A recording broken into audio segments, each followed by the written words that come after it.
Temennya footnote apa? Endnote. Bedanya apa? Nah, kalau footnote, dia memberikan catatan di halaman yang sama, di page yang sama di mana footnote-nya berada, sedangkan endnote, dia akan berada di akhir dari halaman. Nah, contohnya, saya tandai saja misalnya gulungan ini. Gulungan, saya berikan endnote-nya. Gulungan, insert, endnote. Nah, dia akan berada di akhir halaman. Dia akan selalu berada di akhir, penjelasan itu akan selalu berada di akhir.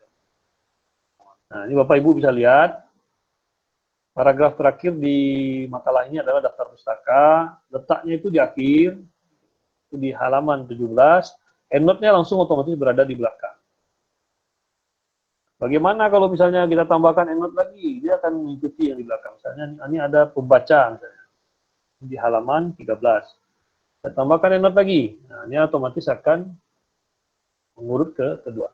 Nah, itu bedanya. Kalau footnote berada di halaman yang sama, kalau endnote berada di akhir halaman, paling akhir halaman. Nah, halaman paling terakhir di sanalah dia taruh endnote. Bisa nggak kita rubah misalnya formatnya? Bisa. Ini saya nggak mau II gitu. Endnote-nya saya nggak mau. Ini saya nggak suka yang ini nih. Ya, kita rubah saja stylenya.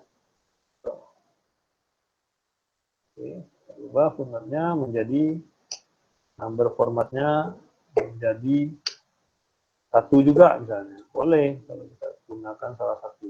Nah, itu boleh. Ini akan berubah dia. Tadi di halaman 13,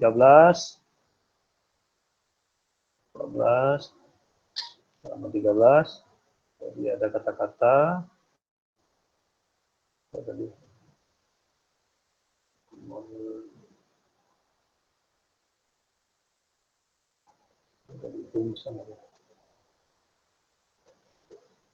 nah, ini pembaca ya. Ketika pembaca telah melihatnya, otomatis dia berubah. Jadi itu cara berubah. Nah, ini mengenai footnote dan endnote. Sampai sini jelas Bapak Ibu? Gampang ya. Footnote sama endnote, jadi cuma memberikan catatan kaki kepada kata-kata yang ada dalam makalah atau tulisan yang butuh penjelasan lebih lanjut. Oke, selanjutnya sitasi. Nah, di saat kita membuat tulisan ilmiah, atau makalah atau karya tulis, jika kita mengutip kata-kata dari sumber tertentu, maka kita wajib untuk melampirkan referensinya. Nah, ini disebut juga dengan sitasi. Mungkin Bapak Ibu yang sudah pernah membuat yang sudah sarjana, mungkin yang sudah pernah membuat penelitian ilmiah, itu biasanya paham, wajib bagi kita untuk melampirkan sumber dari makalah atau sumber dari kata-kata yang kita sadur, misalnya dari buku, baik itu dari web atau dari video dan lain-lain segala macamnya, wajib kita lampirkan sebagai sumber referensi. Nanti di endingnya biasanya ditampilkan di data pustaka, tetapi di kutipannya wajib kita tampilkan. Ini disebut dengan citasi. Contohnya misalnya begini. Buku dalam arti luas berarti mencakup semua tulisan dan gambar yang ditulis dan dilukiskan atas segala macam lembaran papirus muka dengan kain. Ini bukan kata-katanya si penulis ini, bukan kata-katanya si Solihatin Nafidah Nurjati, bukan. Dia mendapatkan referensi. Jadi kata-kata ini merupakan kata-kata saduran dari Ensiklopedia Indonesia tahun 1980, 538. Nah, ini namanya sitasi. Nah, boleh kita buat manual, boleh juga kita buat dengan kalau kita buat secara otomatis itu disediakan oleh Word, fiturnya ada namanya insert citasi dan bibliografi. Nah, tetapi kita harus melampirkan dulu sumbernya. Caranya bagaimana? Nah, ini kan diketik manual nih. Nah, kalau seperti ini kan kalau makalahnya banyak, capek juga kita. Misalnya ada 100 lembar, 200 lembar buku, referensinya sama misalnya. Nah, luar biasa juga nih. Tapi kalau kita manfaatkan citasi otomatis, di Word sendiri sudah ada sebenarnya bibliografi atau pustaka atau citasi. Bisa kita input secara otomatis. Nah, tapi kita harus melampirkan dulu sumbernya. Nah, misalnya ini, saya kutip satu paragraf ini. Ini ada sumbernya dari Encyclopedia. Nah, sumbernya saya buat di belakang ini sudah ada. Ada perpustakaan. Nah, ini dia, Encyclopedia Indonesia, Jakarta, Ikhtiar Baru, Van Hove. Jadi, ini sumbernya dari buku Ensiklopedia Indonesia tahun 1960. Terbitkan di Jakarta, yang mengarangnya adalah Ikhtiar Baru dan Van Hove. Nah, bagaimana cara kita menambahkan citasi di kalimat tersebut? Caranya kita add new source dulu. Kita ke menu referen, insert citasi, add new source. Oke. Nah, karena ini jenisnya buku, maka di sini kita pilih book. Autornya siapa? Autornya adalah, bisa copy saja nih. Ikhtiar Baru, Van Hove. Jadi, insert citasi, add new source, book. Autornya adalah Ikhtiar Baru, ya.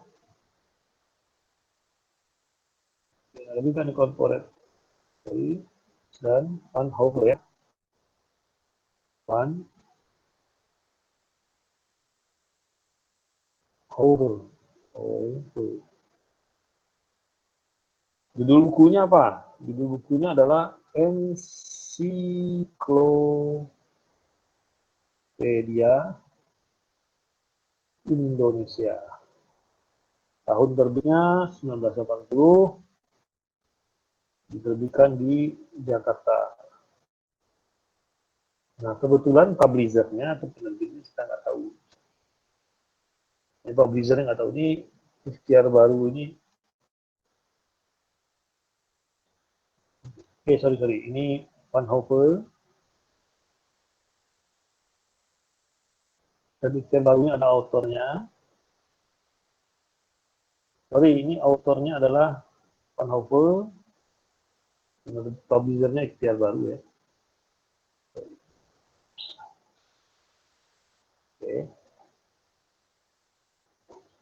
Oke, jadi autornya Van Hove, titelnya Encyclopedia Indonesia, diterbitkan tahun 1980 di Jakarta dengan publisher Ikhtiar Baru. Oke, nah sekarang kita oke kan. Oke, tadi citasinya nih sudah kelihatan. Hove Van Indonesia 1980. Nah, sekarang tugas kita adalah menempatkan citasi ini di kalimat yang kutipan yang kita tadi ini. Contohnya sini. Buku Nama Luas ini adalah penjelasan dari si Van Hove di bukunya sendiri. Kita tinggal terus ini, nah, kita insert citasi Van Hove. Nah, ini muncul ya, Hove 1980. Oke. Nah, kemudian apa lagi di sini? Di buku ini ada nih pengertian buku menurut Suatminah. Di 1992 ini kurang jelas nih, 1992 23 pengarangnya nggak dijelaskan. Kita lihat lagi nih. Di sini ada 1992. Ini si Suharsini nih. Ini buku yang diterbitkan oleh Suharsini 1997. Nah, kita tambahkan lagi citasi di sini. New source, autornya Suhar ini Arikunto, buku ya. Titelnya Prosedur Penelitian suatu pendekatan praktik. Tahunnya tahun 1997. Kotanya Jakarta. Publishernya Rineka Cipta.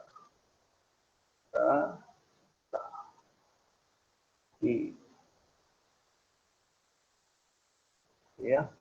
Nah, ini sudah ada dua sumber kita. Ada Arikunto dan Hokufan. Ya. Nah, sekarang kata-katanya gimana taruhnya? Kita tempatkan di mana? Tadi sudah Hokunya di sini. Seperti ini kita taruh di sini. Di sini. Mengerti buku menurut Suat Minah. Sedangkan menurut Darmono, wadah informasi berupa lembaran kertas yang dicetak lipat dan diikat menjadi satu pada punggungnya serta diberi sampul. Nah, ini dia tempatnya. Investasi Ari Kunto Suhar. Ini kutip dari bukunya si Ari Kunto tahun 97 dengan judul ini. Nah, begitu juga dengan misalnya ini.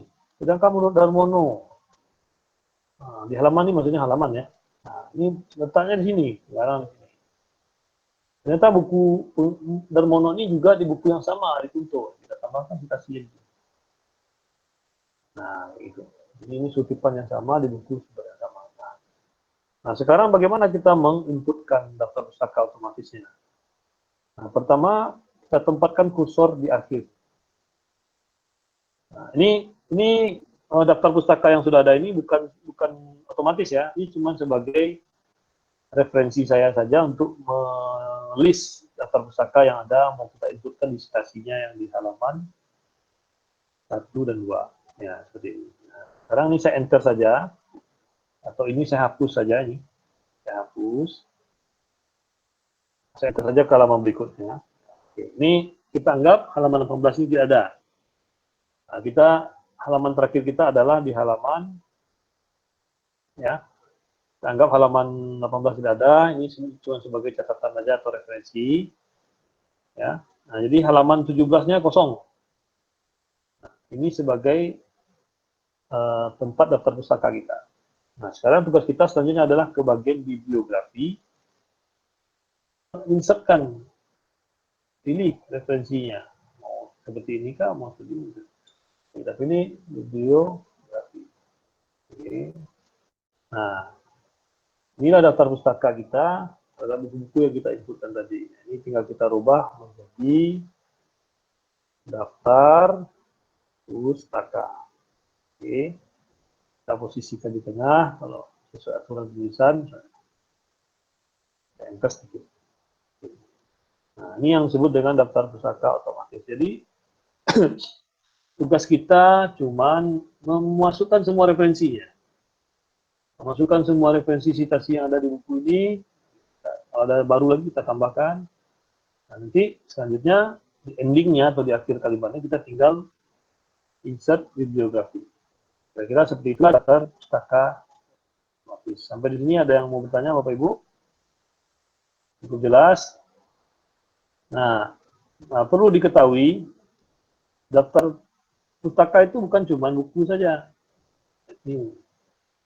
Nah, ini ada beberapa pilihan sumber. Bisa jurnal, formatnya sama. Bisa juga report. Nah, bisa juga website.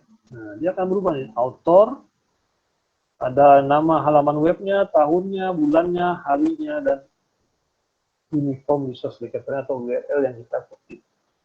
Nah, kalau seandainya Bapak Ibu mengambil beberapa sumber dari internet juga nggak ada masalah, tinggal di copy linknya, ditempatkan di sini. Ini contohnya tadi.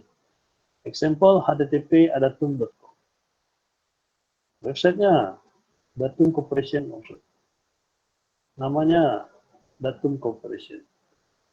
Jadi jadi nggak ada masalah sebenarnya. Bisa juga dari film. Nah, ini. Judul filmnya apa? Direkturnya apa dan tahunnya berapa. Jadi misalnya kita ngutipnya dari film nih, kata-kata. Boleh, nggak ada masalah. Nah, jadi ada beberapa pilihan.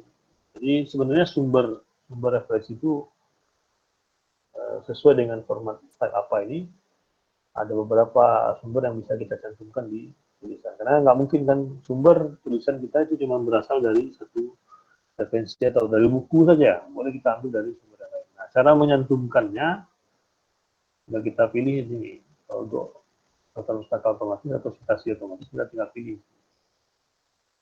Nah, kira-kira begitu untuk daftar pustaka otomatis. Nah, selanjutnya, selain daftar pustaka otomatis, ada daftar isi otomatis. Nah, ini kebetulan sudah saya buat daftar isi, saya hapus saja dari movable content-nya. Nah, bagaimana cara kita membuat daftar isi otomatis? Nah, ini ada apa namanya? Ada paragraf, ada beberapa paragraf yang kita punya. Misalnya bab 1 pendahuluan, letaknya di paragraf 1. Nah, tugas kita pertama kali adalah mengosongkan dulu satu halaman untuk kita tempatkan untuk sebagai daftar isi otomatis. Biasanya daftar isi letaknya di atas. Ya, tidak ada daftar isi itu letaknya di halaman terakhir. Jadi orang terbalik baca buku biasanya.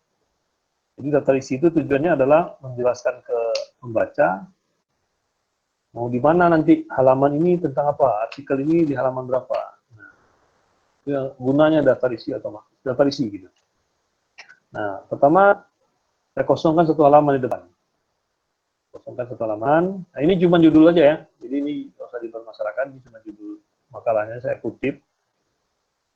Ini halaman kosong. Halaman keduanya, saya asumsikan halaman keduanya adalah bab 1 pendahuluan. Nah, tugas kita adalah menyeting atau melevelkan atau mengklasifikasikan ini bab 1 ini masuk ke bagian mana, Nah, caranya bagaimana? Untuk daftar isi otomatis, Bapak Ibu bisa ke menu reference juga, masih di menu reference. Ini ada table of content di sebelah kiri saya, kelihatan jelas. Nah, kita nyatakan dulu dia. Bab 1 pendahuluan ini ada level 1, 2, dan 3.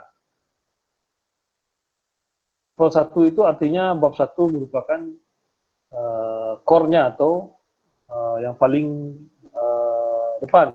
Bab 1, nah kata pengantar ini berada di level kedua karena dia merupakan bagian subbab dari bab 1. Nah, kemudian yang rumusan masalah nih B, dia bagian subbab dari bab 1. Nah, kalau bab 2 bagaimana? Bab 2 ini atau pembahasan, dia merupakan level 1 dari bagian kedua. Di bab 2. Nah, dia merupakan level 1. Nah, yang A ini merupakan punyanya si bab 2. Punyanya si bab 2. Nah, tugas kita adalah menyatakan dia menjadi bagian mana kah dia? Level berapa kah dia? Nah, di sini ada 3 level. Artinya, untuk daftar isi otomatisnya sampai tingkatan ketiga. Wah, ternyata buku saya banyak bagi-bagiannya, Pak. Misalnya, bab 1 ada kata pengantar, ada A. Di bawah A ada ini lagi, misalnya seperti ini. Kita punya buku, ada bab 1. Di bawah 1 ini, dalam bab 1 ada A. Di bawah A ada 1. Di bawah 1 ini ada 1.1. Wah, level saya banyak nih. 1. Di bawah 1.1 ini ada 1.1.1 gitu. Nggak ada masalah. Kita tinggal tambahkan di sini di levelnya, custom table of content. Nah, levelnya kita tambahkan di 4. Nah, di sini kelihatan di previewnya.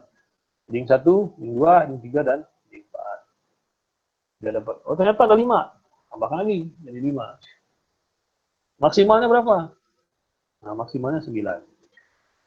Jadi, kalau lebih dari itu, udah kebanyakan kali daftar isinya. Subbabnya jadi terlalu banyak. Nah, cuman yang perlu menjadi catatan kita semua, untuk membuat daftar isi itu, yang kita ambil sebagai daftar isi atau petunjuknya dari sebuah makalah itu, cukup subbabnya saja. Misalnya bab 1 pendahuluan kata pengantar. Nah, seperti ini perlu nggak kita masukkan daftar isi? Pengertian buku ini tidak, ini merupakan konten atau isi dari rumusan masalahnya, nggak perlu kita masukkan daftar isi gitu. Cukup di rumusan masalahnya saja. Nah, sekarang saya contohkan bagaimana cara membuat daftar isi otomatis atau menyatakan level dari daftar isi. Nah, pertama kita blok bab 1 pendahuluan ini, kita sorot dia. Nah, kita ke bagian edit. Jadi kita tentukan dia headingnya mana, heading 1 kah, heading 2 kah. Ini kita tentukan dia menjadi level 1.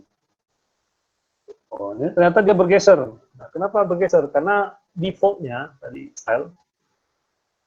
Nah, si Microsoft Word ini dia sudah menyatakan kalau untuk referensi data isi dia akan otomatis mengadopsi heading 1 yang ada di file pada Word. Nah, jadi nggak usah panik, kita tinggal kembalikan dia ke kondisi normal. Caranya bagaimana ya? Kembalikan dia ke tengah, ya, format font lagi, oke, style paragrafnya kita remove, ada masalah, otomatis. Oke. Nah, tapi dia sudah dinyatakan sebagai heading 1, tetap ya. Nah, tandanya seperti ini, dia sudah checklist. Nah, kemudian selanjutnya nih, kata pengantar masuk kategori mana? Masuk ke kategori level 2. Nah, si B ini masuk ke mana? Si B ini masuk kategori ke level 2. Nah, selanjutnya bab 2. Bab 2 pembahasan, dia masuk kategori level 1 di bab 2. Berkali tengah, kita hilangkan space between paragrafnya, ubah dia otomatis, kita bold, sudah selesai. Nah, kemudian yang ini, yang A yang ada di bab 2 masuk kategori level 2. Kemudian yang B ini masuk kategori level 2. Begitu seterusnya sampai ke endingnya. Nah, tugas kita selanjutnya adalah menampilkan daftar isi ini ke dalam makalah ini. Ya, kita tempatkan kursor kita di halaman kedua, halaman pertama ya. Ini abaikan ini, anggap kita abaikan, ya, halaman yang ada, ini halaman, anggap asumsikan ini halaman pertama kita.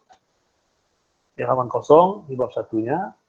Nah, tugas kita selanjutnya adalah menginsertkan table of content-nya. Insert automatic table. Ini Bapak Ibu boleh pilih IP-nya. Pilih automatic table content. Nah, itu dia daftar isi yang kita muncul. Berada di halaman ketiga, kata pengantarnya, ada pembahasan, tujuan umum, tujuan khusus. Nah, ini sampai level 3 ya. Over, tanda penyusunan ya. Nah, sampai daftar pustaka juga di nah, kalau untuk melihatnya, benar nggak ini di halaman 17? Tinggal tahan kontrol di keyboard, klik. Nah, kita klik. Nah, kita akan diarahkan ke bagian daftar pustaka. Oke. Nah, kita balik lagi. Kita mau lihat nih, benar nggak nih halaman ketiga kata pengantar kita. Rumusan masalah di bab 1 benar nggak di halaman ketiga? Kita tahan kontrol, klik. Nah, ini dia isinya. Jadi, itu gunanya daftar isi otomatis. Nah, bagaimana kalau misalnya ada perubahan? Hapus misalnya. Rumusan masalah ini nggak ada lagi, nggak hilang dari kita. Kita tinggal update saja. Update saja daftar isi kita, update table. Nah, kelihatan kan Bapak Ibu ada perubahan. Jadi kata pengantar saja yang muncul. Nah, kontennya nanti tinggal kita rubah sama kayak daftar pustaka tadi, kita ganti jadi daftar isi. Oke. Taruh ke tengah. Enter 1. Oke.